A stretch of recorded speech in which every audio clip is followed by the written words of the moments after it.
그 당시 벌이도 그 정도가 안 됐을 거야. 근데 한 달에 250. 21년 전에 처음부터 잘했던 건 아니죠. 제정신이야. 근데 그 얘기 듣고 내가 심장마비로 진짜 보험 타먹을 뻔했어. 내가 진짜. 어떻게 매달 250씩 매달 250 주는 거를 넣으실 태아나 씨가 생각이죠? 내로 25시 하고 막 인기가 좋았어요. 그때 250 근데 이제 제가 음식점을 하고 그래도 그렇지. 있었을 때인데 그 당시에 저희 엄마 아는 지인분이 소개로 저희 가게를 매일 오시는 거예요. 하나만 들어달라고. 그러면 보험을 들긴 드는데 저한테 적당한 거로 알아서 들어주세요. 전 잘 모르니까. 그래서 고맙다고 그러면서 가면서 행주를 하나 주고 가더라고요. 뭘 들어주면 행주를 줬어요, 그 당시에. 그래서 자동이체를 해놓고 기다렸는데 한 달이 되고 두 달이 돼도 연락이 없는 거예요. 그 증명서를 받아야 되잖아요, 보험 증명서. 그래서 이제 다음 달에 갖고 왔는데 딱 보니까 깜짝 놀랐어요.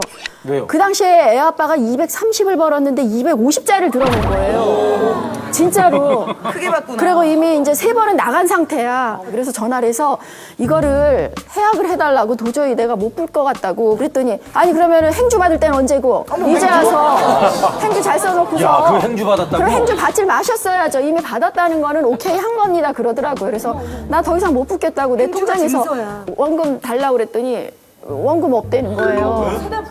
안 된대요 그 당시에. 날아가는 거예요? 그래서 다 없던 거로 하고 그냥 날렸죠. 예, 그 당시에 큰 750 돈이었어요. 날렸어요, 그럼요? 예, 큰 돈이죠.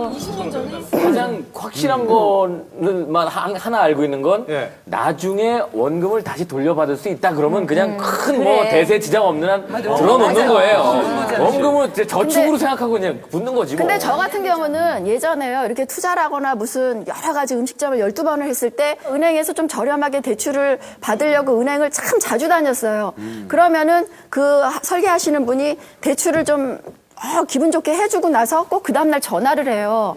적금 하나 들어라, 뭐 들어라. 그래서 그것 때문에 더 쪼들리는 거야. 이자도 이자지만. 정말 그게 힘들었어요. 점도 있긴 있어요. 이렇게 많이 들면 그 보험 설계하시는 분들이 이렇게 많이 들어주면 우리가 이제 급돈이 필요할 때가 있어요. 근데 이자가 비싼 걸 갖다가 쓸 수밖에 없는 그런 상황이 생길 때 그 보험 설계하시는 분들이 낮은 이자로 그걸 빌려주실 그 때가 보험을 있어요. 그 뭐라 그래? 담보? 그럴 때 되게 감사하더라고요. 담보 잡아서. 그런 것도 있더라고요. 아니, 안 되겠어요. 제가 바로 한번 알려드릴게요. 자, 비과세 보험은 한 개 떼고 다 해약하라. 네. 연금 보험은 펀드로 옮겨 타라. 아, 그렇군요. 비과세 보험은 한 개 빼고 다 해약해라. 보험으로는 저축하지 마십시오. 보험으로 저축성 그래요. 보험을 이렇게 하지 얘기해 말고 주면 되겠다. 저축하지 예. 최소한 15년, 20년 멀리 내다보고 투자성 보험으로 똘똘하게 준비하시는데 비과세 보험을 하나만 빼고 똑똑하게 하나라도 잘 유지하시라는 말씀을 좀 드리겠습니다. 걸릴 것 같아. 지금 얘기하시는 걸로는요, 예. 우리한테 이제 어떤 보험을 택할 때 뭐 이렇게 잘 알아듣고 해라 그러는데 우리는 전혀 모르기 들어도 때문에요. 몰라. 상담사들이 오면은 다 맞는 것 같단 말이에요. 그러니까 그냥 그래 그럼 이거 꼭 들어야지. 죽으면 나와 들어야지. 살아있을 때 나와 들어야지. 이게 된단 말이에요. 죽어도 나오면 들고 살아서 나와도 들고. 그렇지. 다 들게 되죠. 한 사람 죽은 사람을 생각해야 되니까. 저는 원칙은 퍼센트로 말씀드리면 남편이 버는 소득에서 10%씩은 비과세 보험을 잘 유지하고 또는 보험료도 보장성, 암이라든가 상해 같은 보험료도 남편의 소득에서 7% 정도면 충분하다라고 말씀을 드리기 10%, 때문에 7%. 네, 똑똑한 보험 하나씩만 제대로 활용하시는 방법이 낫지 않겠나. 그 해약을 하면 근데 손해를 볼까봐 사람들이. 소득공제를 받는 상품들은 중간에 깨게 되면 로또 세금을 맞습니다. 큰 손해를 보겠죠. 거의 25% 정도로 되는 손해를 보기 때문에 이런 상품들은 정 어렵다라면은 연금저축보험을 펀드로 옮겨주십시오. 완전 더 위험하죠. 원금 멀리 보장이 안 보고 돼. 투자하자. 장기적으로 최소 10년 이상이기 때문에 괜찮아요? 연금저축보험보다는 연금 펀드가 낫다라는 말씀을 드리고요. 맞벌이가 안정적으로 가능할 때 그때부터 금액을 늘리셔서 적립식 펀드로 준비하시게 되면 소득공제 효과를 충분히 받으시고 나중에 연금을 받으실 수 있는 상품으로 괜찮겠습니다.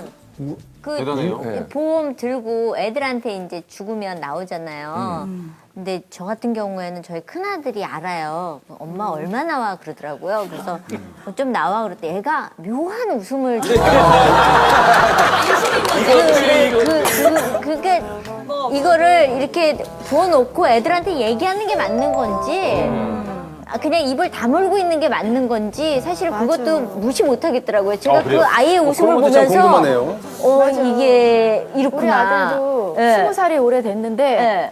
어느 날 그러는 거예요. 밥을 먹으면서 엄마 우리 집에 지금 현금이 얼마가 있고 재산